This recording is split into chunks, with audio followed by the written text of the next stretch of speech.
Hey everyone, this is Jacob from Coffee for Everyday Use. Today, let's look at extraction in under 6 minutes. It's gonna be a lot, it's gonna be a little wild, but simply put, here's what extraction is. Extraction is the pulling out of the good stuff from coffee using water. Now, there are two different things that we're gonna look at. We're gonna look at the variables that go into extraction. We're gonna look at how to determine how well your extraction is. So we're gonna transition over to a whiteboard and we'll show you a little bit about how that goes.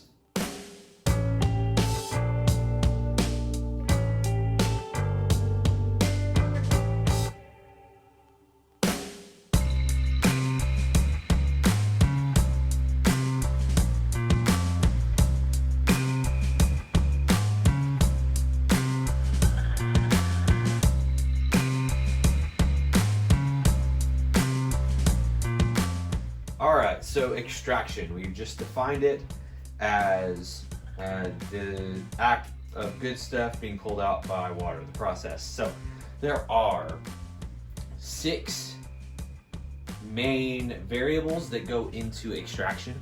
The first one is gonna be time.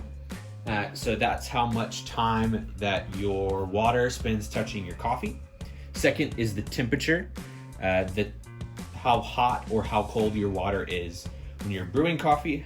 Turbulence, it's going to be the amount of agitation, how fast the water is being poured into, how much the coffee is being moved around in the brewing slurry, etc., etc. I hope that kind of makes sense a little bit. I could go on and explain that, but pretty simple, hopefully. Grind size, that's going to be how big or how small the particles that are in your brewing, the grind size of the coffee, how big that is.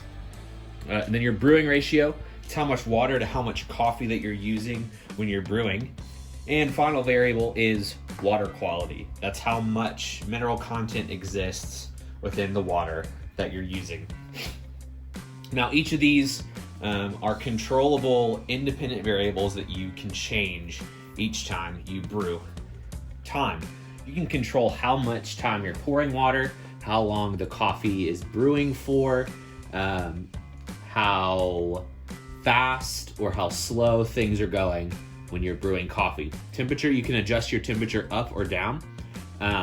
These few things, the 3 T's, are directly proportionate. The longer the brew time, the more extraction you get.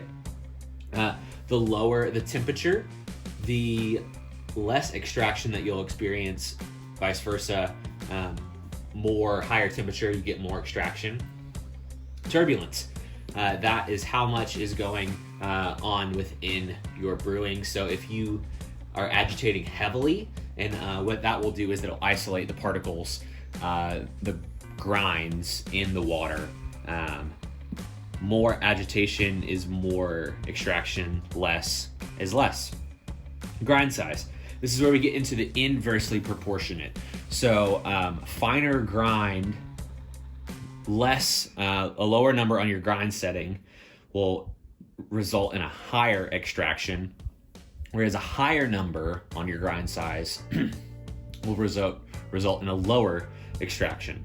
When you have smaller particles, that means you have more surface area for water to touch. So just like if you were to drop a sponge into water, smaller sponges will soak up water faster, larger sponges will soak up water slower. So finer grind size means faster and more extraction, coarser grind size means slower and less extraction.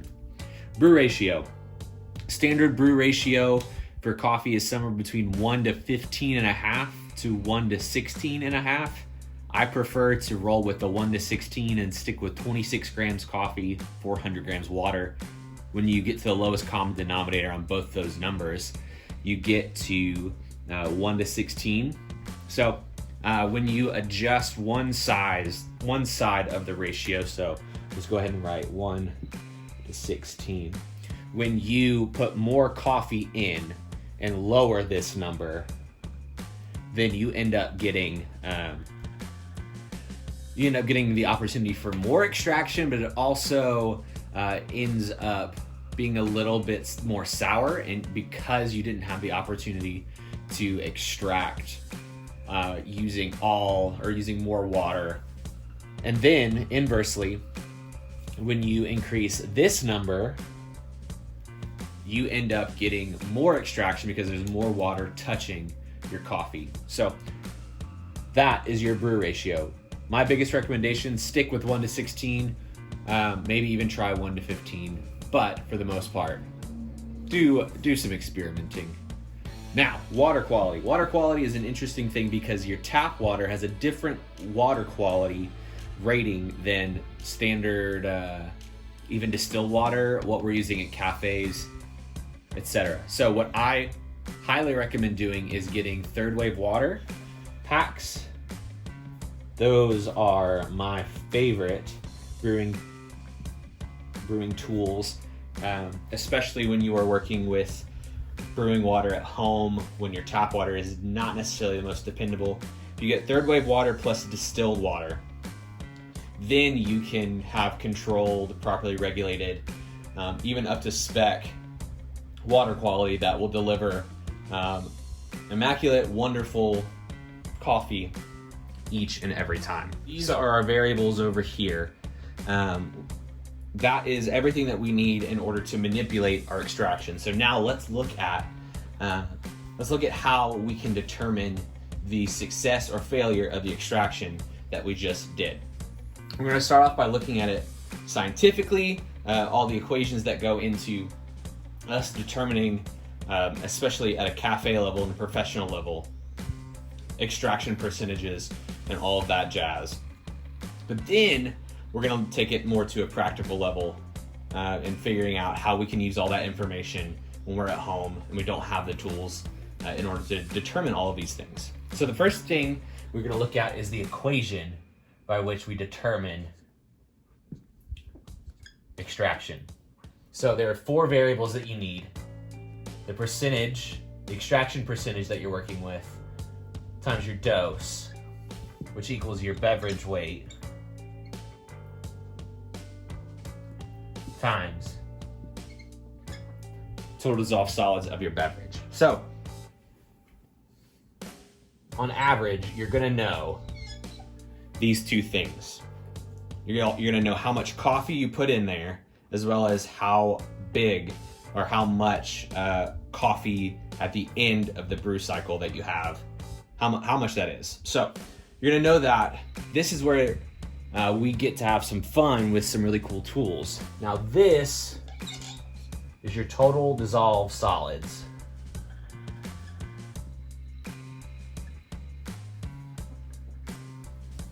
That's how much, on a scale of 1 to 100, how much of your beverage is water versus how much of it is actually coffee. So that's going to be looking at how much of the beverage is actually coffee. The only way that I have found to figure out what that number is using a refractometer. Now, the ones that we use at work, a little bit more expensive than is accessible, so that's where the professionals come in to kind of figure out how much of your coffee is actually coffee. So when working with extraction percentages, what we want to figure out is your yield times your TDS over your dose. Like I said, we're going to know these 2 variables. And in order to understand what our extraction percentage is, if we really want to get down to the nitty-gritty, this is the number that we're looking for. We're looking for a 20% extraction. What that means is 20% of the entire beverage, of your entire cup of coffee, is the good stuff. So how do we'll box this off. How do we figure out, without using all of these tools, without using numbers, without using all of this, how do we figure out how good or bad our coffee brewing and extraction was?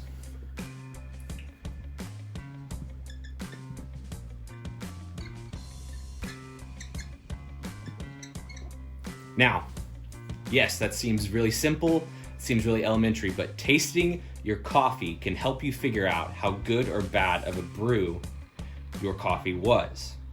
So if your coffee tastes sour, weak,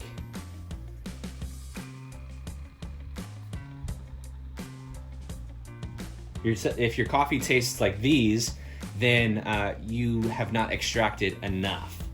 But if it tastes like this, bitter, dry, overbearing,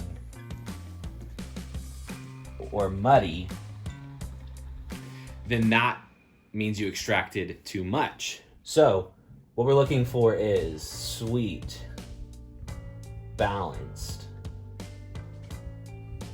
maybe even juicy, depending on the coffee that you're looking for. That's what we're looking for. So using your taste buds to determine what is going on in your coffee will ultimately help you to determine how good or bad of a brew that you did. Using these variables over here, you can make this, the sweet, balanced, and juicy part, happen pretty easily. All right, so that might have been a little over 6 minutes, maybe 7 minutes. Anyways, that's extraction in a nutshell. What I want you to do as we move forward in talking about more about coffee, I want you to look at all of these variables and understand that you can manipulate all of these different things. You can change them all, and you can use them to experiment to make better coffee each and every time that you get to your brewing equipment, even if you're just using a Mr. Coffee. So what you can very well easily do is track all of your progress using a notebook. It could be a day planner where you write different little notes on the day that you're using and brewing coffee. It could be a field notes brand notebook. It could even be just a couple slivers of paper that you keep by your brewing equipment.